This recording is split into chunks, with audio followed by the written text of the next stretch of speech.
guys! We are back again with Tales of a Fourth Grade Nothing, written by Judy Blume. I hope you enjoyed the last chapter with that crazy birthday party. Oh man, I would not want to go to that party. But now we're up to chapter 6, Fang Hits Town. I can't wait to see how this goes. Fudge liked his new bed a lot. There was just one problem. He fell out of it every night. By the 4th night, my mother and father got smart. They pushed the bed against the wall and surrounded the other side with chairs. Now there was no place for Fudge to fall. But every morning, my mother found him curled up in one of the chairs. My father said they could have saved their money, since Fudge was so happy sleeping in an old chair. On Saturday, we had to go to the dentist. He wanted to check Fang's mouth again. Fudge's mouth again, to make sure everything healed all right since his flying experience. Dr. Brown is an old friend of my father's. They went to school together. He's always saying he takes special good care of me and Fudge because we're chips off the old block. The old block being my father. His office is on the other side of the park. It's near Madison Avenue. My mother said we'd make a day of it, and wouldn't that be fun? I'd rather go to the movies with Jimmy Fargo, I told her. But we'll have such a good time, my mother said. The 3 of us will go out for lunch, and then we'll get new shoes for you and Fudge. I've been out to lunch with Fudge, I reminded her. He's growing up, Peter. He knows how to behave now. Oh, I don't know about that. I'd still rather go to the movies with Jimmy.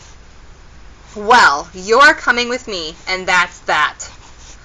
I wasn't looking forward to my day, and Saturday morning is always the best day of the week. Every Saturday morning, I clean out Dribble's bowl. Sometimes, if Fudge is very good, I let him watch. I do it in the bathroom. First, I take Dribble out of his bowl and let him crawl around in the tub. I'm afraid to put him down on the floor. Somebody might step on him. But in the tub, I know he's safe. Next, I take the rocks out of his bowl and wash them. The last thing I do is wash the bowl itself. I really scrub it. I even rinse it 2 or 3 times to make sure all the soap is out. When I'm done with that, I put the rocks back in and fill it with just the right amount of water. After I put Dribble back in his bowl, I feed him. Usually he goes right to sleep on his favorite rock. I guess running around in a bathtub really makes my turtle tired. Today, I finished with Dribble just in time. My mother was rushing, mumbling about getting us to Dr. Brown's office in time for our appointment. When we were outside, we took the crosstown bus, then walked a few blocks to his office. As soon as the nurse saw Fudge, she said, "How's my favorite patient?" She gave him a hug and a little book to read.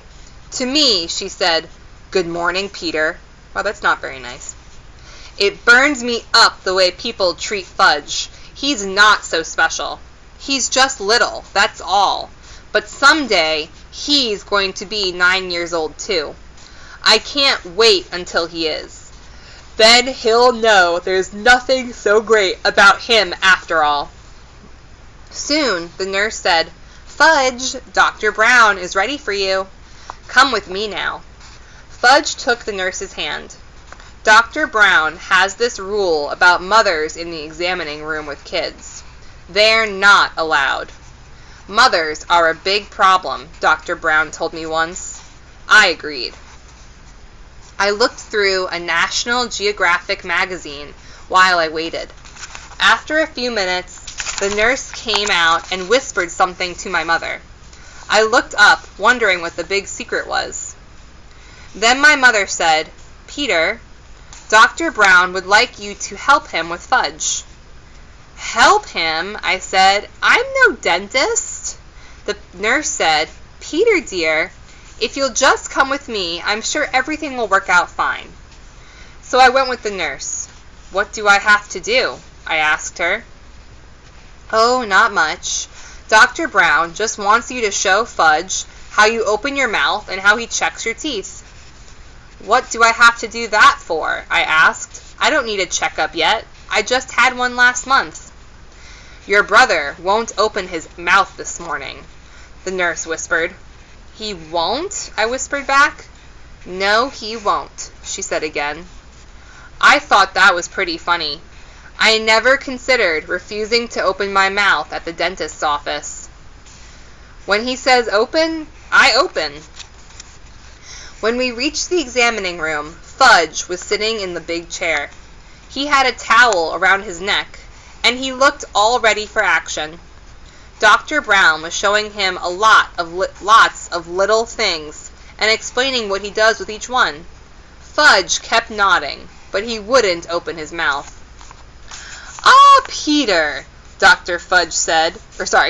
Brown said when he saw me.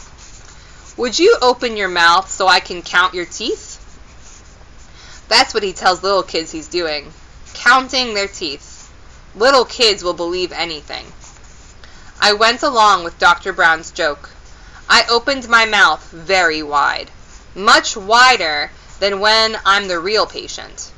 He put his mirror in and said, Wonderful teeth, just beautiful, a regular chip off the old block. Such a shame your brother can't open his mouth the way you do. Can so, Fudge said. No, Dr. Brown told him. You can't open your mouth nearly as good as Peter. Can so? See? Fudge opened his mouth. No, I'm sorry, Fudge, Dr. Brown said. It's still not as good as Peter. So Peter opened his mouth really wide. So Fudge opened his mouth really wide. Count teeth, he said. Count Fudgy's teeth. Well, Dr. Brown pretended to think about it. Count! Fudge shouted. Well, Dr. Brown said again, scratching his head. I guess as long as you're here, I might as well count your teeth. So he checked Fudge's mouth. When he was through, Fudge said, See? See? Just like Peter. Yes, Dr. Brown said, smiling. I can see that. You're just like Peter. He gave me a wink. I liked the way Dr. Brown tricked Fudge into opening his mouth. So when he was through examining him, I whispered, Couldn't you make Fudge some false teeth until his grown-up ones come in? No, he'll just have to wait, Dr. Brown said. But he looks like he has fangs, I told him. You'd better not say that in front of your mother, Dr. Brown said. I know it. She's not too big on fangs. Dr. Brown thanked me for helping him. My mother made another appointment for Fudge. The nurse kissed my brother goodbye and we left. That wasn't so bad, was it, Peter? My mother said. It could have been worse, I admitted. We headed for Bloomingdale's, where we get our shoes. There are 5 salesmen in the children's shoe department. 2 of them my mother doesn't like. She thinks they don't measure my feet carefully. That all they care about is selling shoes, even if they don't have the right sizes in stock. The other ones my mother thinks are okay. There's one she likes a lot. His name is Mr. Berman. I like him too because he's funny.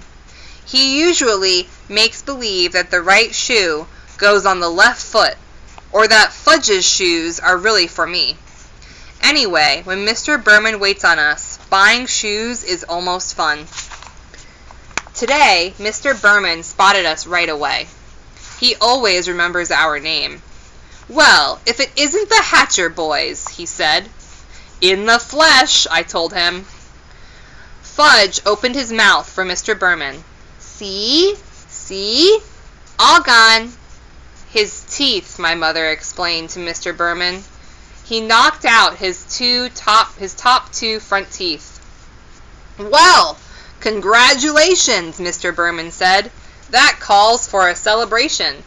He reached into his jacket pocket and pulled out 2 lollipops. He handed one to me and one to Fudge. "Oh," Fudge said. "Lolly." Mine was root beer flavored. I hate root beer, but I thanked Mr. Berman anyway. "I'll save it for after lunch," I told him, handing it to my mother.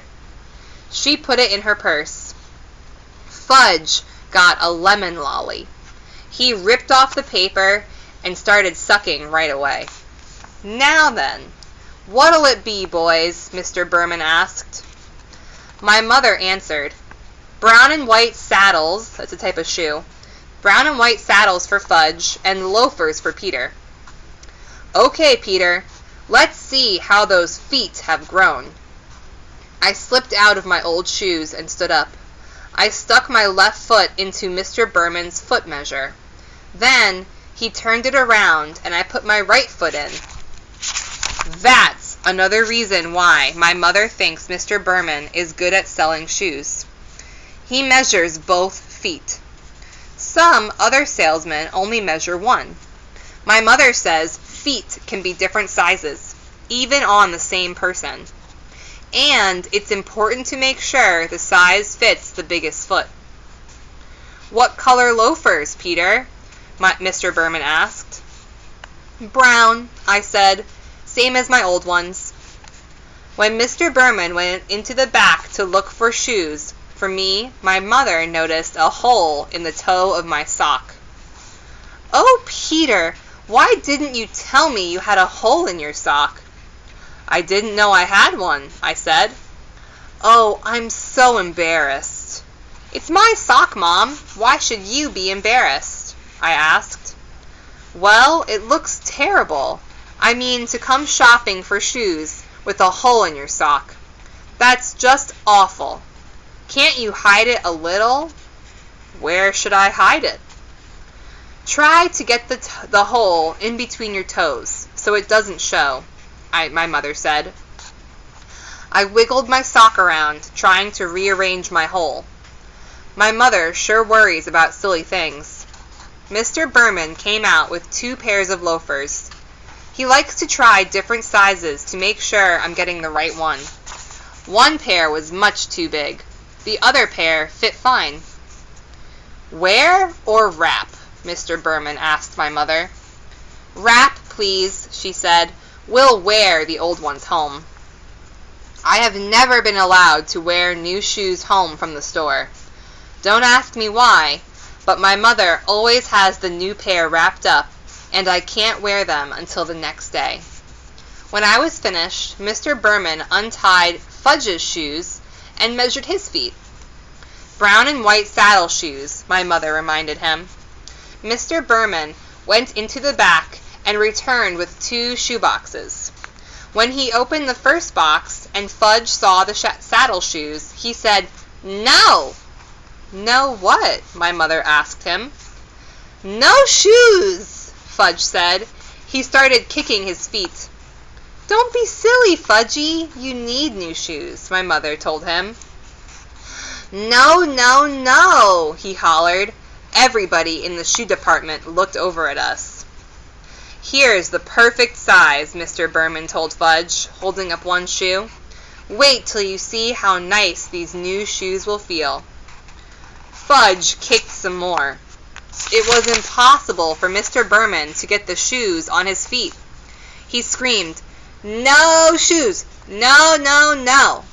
My mother grabbed hold of him, but he was wiggling all around. He managed to give Mr. Berman a kick in the face. Lucky for him, Fudge only had on socks. "Now look, Fudge," my mother said. "You must get new shoes. Your old ones are too small, so what kind do you want?" I don't know why my mother bothered to talk to him like he was a regular person. Because when Fudge gets himself into a temper tantrum, he doesn't listen to anything. By that time, he had thrown himself onto the floor, where he beat his fists against the rug. "What kind do you want, Fudge? Because we're not leaving here until you have new shoes," my mother said, like she meant it. I figured we'd be here for the rest of the day, or maybe the week. How could my mother have been embarrassed over a little hole in my sock, and then act like nothing much was happening when her other son was on the floor yelling and screaming and carrying on? "I'm going to count to 3, my mother told Fudge, "and I want you to tell me which shoes you want. Ready? 1, 2, 3. Fudge sat up. "Like Pita's," he said. I smiled. I guess the kid really looks up to me. He even wants to wear the same kind of shoes. But everybody knows you can't buy loafers for such a little guy. "They don't come in your size," Mr. Berman told Fudge. Yes, yes, yes, like Pita's!" Fudge hollered. Mr. Berman held up his hands and looked at my mother as if to say, "I give up." But my mother said, "I have an idea." She motioned for me and Mr. Berman to come closer. I had the feeling I wasn't going to like her idea. But I listened anyway. "I think we'll have to play a little joke on Fudge," she said. "What do you mean?" I asked. "Well, suppose Mr. Berman brings out a pair of saddle shoes in your size, and—" "Oh no," I said. "You're not going to get me to wear saddle shoes. Never." "Let me finish," my mother said. "Mr. Berman can bring them out, and you can try them on, and then Fudge will think that's what you're getting. But when we leave, we'll take the loafers." "That's mean," I said. "You're taking advantage of him." "Since when do you worry about that?" my mother asked. "Since now," I told her.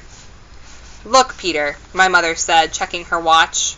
"It's 12 o'clock. I'm starved." "Me too," I said. "Well then, if you ever want to get some lunch, let's try my idea." Okay, I said. I sat back in my chair while Mr. Berman hurried to the stockroom. Again. Fudge looked at me from his position on the floor. "Like Pita's," he said. "Yeah, sure, Fudge," I told him. Mr. Berman came back with a pair of brown and white saddle shoes in my size. I tried them on. Did they look ugly? "See? Peter's nice saddle shoes," my mother said.